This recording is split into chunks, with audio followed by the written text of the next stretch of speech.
Je vous souhaite une bonne journée, frères et sœurs.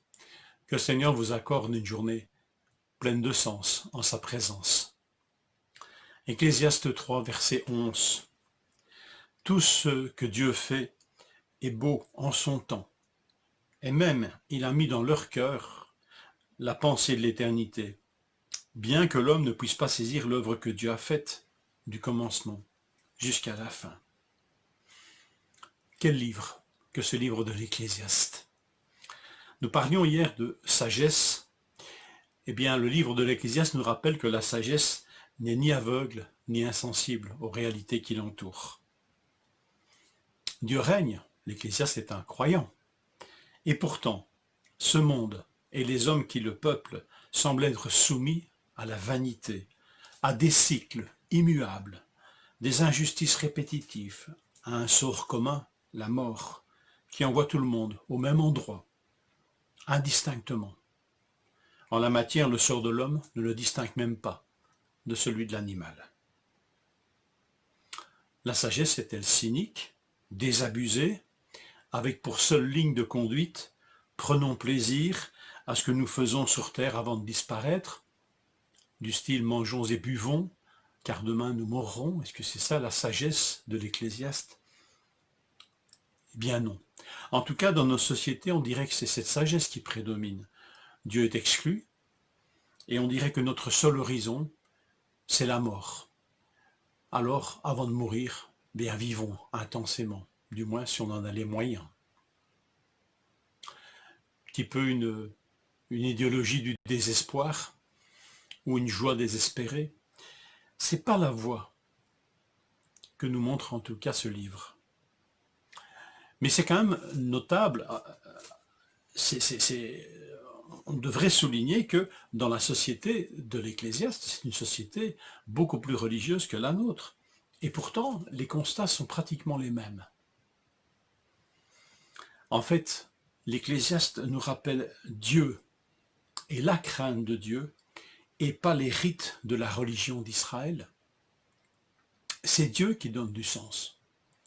C'est Dieu lui-même qui donne du sens, et pas d'abord une religion et ses rites. L'horizon que Dieu donne, c'est l'éternité, et pas seulement la vie sur terre. C'est bon à rappeler. La vision du déroulement de nos vies est une vision linéaire. Vous avez bien lu dans ce verset, nous ne saisissons pas l'œuvre de Dieu que Dieu fait du commencement à la fin. Dieu a commencé et a un but. Et la vision donc de la vie dans le livre de l'Ecclésiaste n'est pas une vision cyclique. Pourtant, c'est ce qu'on a comme impression, hein, ce qui est, c'est ce qui a déjà existé, ce qui se fera a déjà été fait, et Dieu rappelle. Bon, on a l'impression qu'on est dans un cycle infernal. Or, ce verset du chapitre 3, verset 11, nous rappelle d'une manière importantissime que Dieu a une vision linéaire, un commencement et une fin. Et c'est cette vision que nous devons acquérir, nous aussi. Dieu fait toutes choses bonnes en son temps. À l'homme sage d'entrer dans le temps de Dieu et non de suivre passivement des cycles dits favorables ou défavorables. Nous ne sommes pas soumis à des forces cycliques, mais c'est Dieu qui conduit toutes choses vers un but. À l'homme sage donc d'entrer dans le temps de Dieu et de le rechercher. Sans Dieu, rien n'a de sens et semble vain.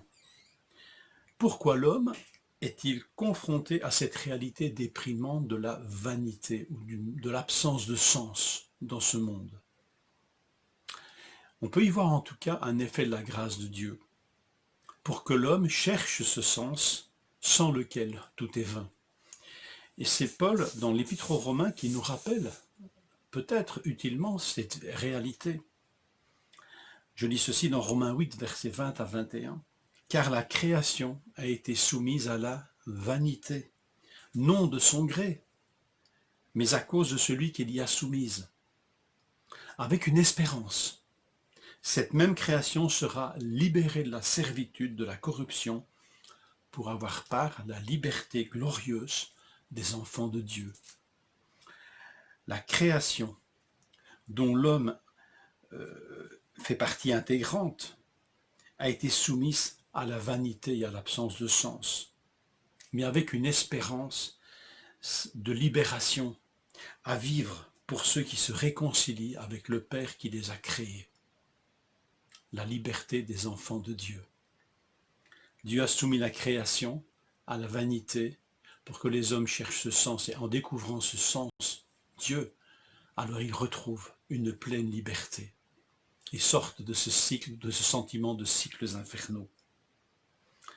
L'Évangile rétablit l'horizon de l'homme, qui est l'éternité, l'immortalité par Jésus-Christ, et libère l'homme d'une vie refermée sur elle-même. 2 Timothée 1,10 « Cette grâce a été maintenant manifestée par l'apparition de notre Sauveur, le Christ, Jésus, qui a détruit la mort et fait resplendir la vie et l'immortalité par le moyen de l'Évangile. » Cet horizon de l'éternité nous permet de vivre cette vie avec du sens, libéré de la vanité. Je vous souhaite une bonne journée, avec l'éternité pour horizon, de la part de Jésus-Christ, notre libérateur. Bonne journée.